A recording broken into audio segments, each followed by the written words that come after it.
ఇంకెక్కువ మాట్లాడుతున్నారు కొంతమంది. అయితే ఎమర్జెన్సీ అయితే మీరు బయట ఉండురా, లోపల ఉందరు.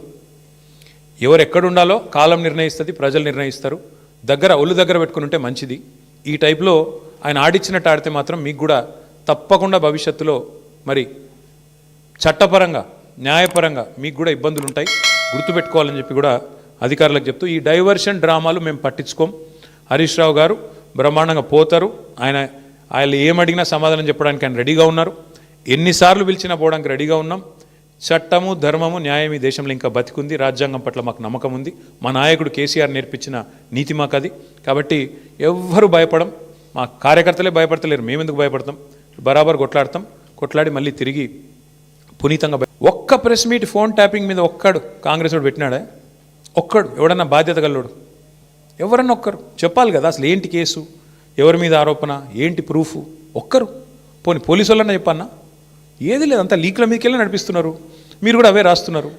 ఆయన లీక్ ఇచ్చుడు, మీరు అదేదో పెద్ద అదే గాస్పెల్, అదేదో భగవద్గీత అన్నట్టు మీరు రాసుడు, దాన్ని మళ్ళీ పెద్ద తెల్లరి తాటికాయంత అక్షరాలతో రాసుడు.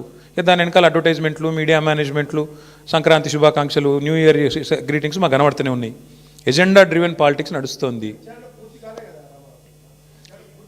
విచారణ పూర్తి కాలేదు కాబట్టి చెప్తున్నా బ్రదర్. అందుకే న్యాయం ధర్మం ఉందని చెప్తున్నా. బరాబర్ కొట్లాడతాము, బరాబర్ న్యాయస్థానాన్ని ఆశ్రయించి 100% విచారణ పూర్తి కాలేదంటే ఆయన హరీష్ రావు గారికి ఆల్రెడీ క్లీన్ చిట్ ఇచ్చింది కదా సుప్రీంకోర్టు. ఆయన మీద ఫోన్ ట్యాపింగ్ విషయంలో ఆధారాలు లేవని కొట్టేసింది కదా. మర్చిపోయినరా మీరు? వీళ్ళు కోట్లాది రూపాయలు ఖర్చు పెట్టి లాయర్లను పెట్టుకున్నా కొట్టవతల వారేసిండు కదా. హరీష్ రావు గారి మీద ఎందుకున్నది?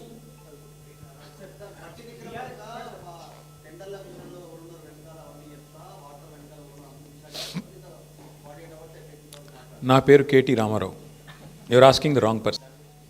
ఇటువంటి జోకర్ గాలని మస్తు చూసినాం భయ్. ఇదివరకు కూడా మస్తు మాట్లాడిన, మకల ఒట్టింది పుబ్బల పోతుంది అన్నారు, అసలు పార్టీ తుపేలు అన్నారు, ఇదన్నారు అదన్నారు. వాళ్ళందరి పక్కలో బల్లెం బీఆర్ఎస్. ముట్టుకోమని ఎక్కడైనా ఒకటి ముట్టుకొని చూడమని చూద్దాం మేము కూడా. ఎందుకంటే వాళ్ళు మర్చిపోతున్నారు. 10 ఏళ్ళు మేము కూడా అట్లాంటి పాలిటిక్సే చేస్తే కాంగ్రెస్ నామరూపాలు లేకుండా పోయేది. ఇవాళ పాపం ఆయన అక్కస్సు, ఆయన బాధ అంతా ఏంటంటే ఆయన పాపం కాంట్రాక్ట్ పద్ధతిలో, అవుట్సోర్సింగ్ పద్ధతిలో సీఎం అయిండు పేమెంట్ కోటాలో. ఆయన బాధ అంతా ఏంది? సొంత ఐడెంటిటీ లేదు, ఇంకా ఎవరు గుర్తుపడతలేరు, ఇంకా కూడా గుర్తుపడతలేరు పాపం. గుర్తుపట్టకపోతే యాక్టర్లను జైలు వేస్తాడు, యాక్టర్లు పోయి బతిమలాడుకోకపోతే జీవోలు ఇయ్యాడు. ఆయన ఐడెంటిటీ క్రైసిస్లో ఉన్నాడు. ఆఖరికి ఏదో హార్వర్డ్ పోయి చదువుకుంటాడట. మరి చదువుకొని వచ్చి ఏం చెప్తాడో తెలియదు నాకు. కానీ ఇప్పుడు హార్వర్డ్ పోయి చదువుకున్నాకైనా మరి లాగుల తొండలు, లేకపోతే అదేంది మెడల పేగులు, ఇవన్నీ బంద్ అయితే అని ఆశిస్తున్నాం. గుడ్లు వీకుడు ఇవన్నీ బంద్ అయితే మంచిది. ఆడపోయినాక కూడా మరి ఇప్పుడు ఇంగ్లీష్ వచ్చిన వాళ్ళని తిడతాడు. నాకు ఒకటి తెలియక అడుగుతా, ఇంగ్లీష్ వస్తే ఆయనకి ఏం బాధనో నాకు తెలియదు. కానీ చిన్నపిల్లలు కూడా రేపు అందరు బళ్ళలో, గవర్నమెంట్ బళ్ళలో కూడా మా అక్క నేతృత్వంలో మొత్తం ఇంగ్లీష్ పాఠశాలలు పెట్టినాం. అందరు ఇంగ్లీష్ నేర్చుకుంటారు. మరి ఈయన హార్వర్డ్ పోతాడు. ఈయన మరి అక్కడ వాళ్ళు ఏం చెప్తారు, ఈయన ఏం వింటాడు, ఈయనకి ఏం అర్థమవుతుంది? అర్థమైనాక మళ్ళీ బయటికి ఏం సర్టిఫికేట్ ఇస్తారు, ఏం మాట్లాడతాడు? మళ్ళీ వచ్చి మా భయం మాకుంది. అక్కడ మళ్ళీ ఇంగ్లీష్ అనగానే నన్ను వాళ్ళని తిడతాడేమో, అరే మీరు బాత్రూమ్ కడుక్కుంటారని తిడతాడేమో. ఇంకా అమెరికాలో ఎవరి బాత్రూమ్ వాడు కడుక్కుంటాడు. మరి ఆడ ప్రొఫెసర్ అయినా కూడా వాని బాత్రూమ్ వాడు కడుక్కోవాలి.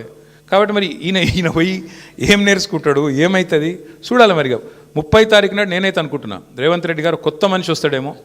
ఆ కొత్త మనిషి ఏమైనా కొత్త మాటలు ఏమైనా చెప్తాడో మళ్ళీ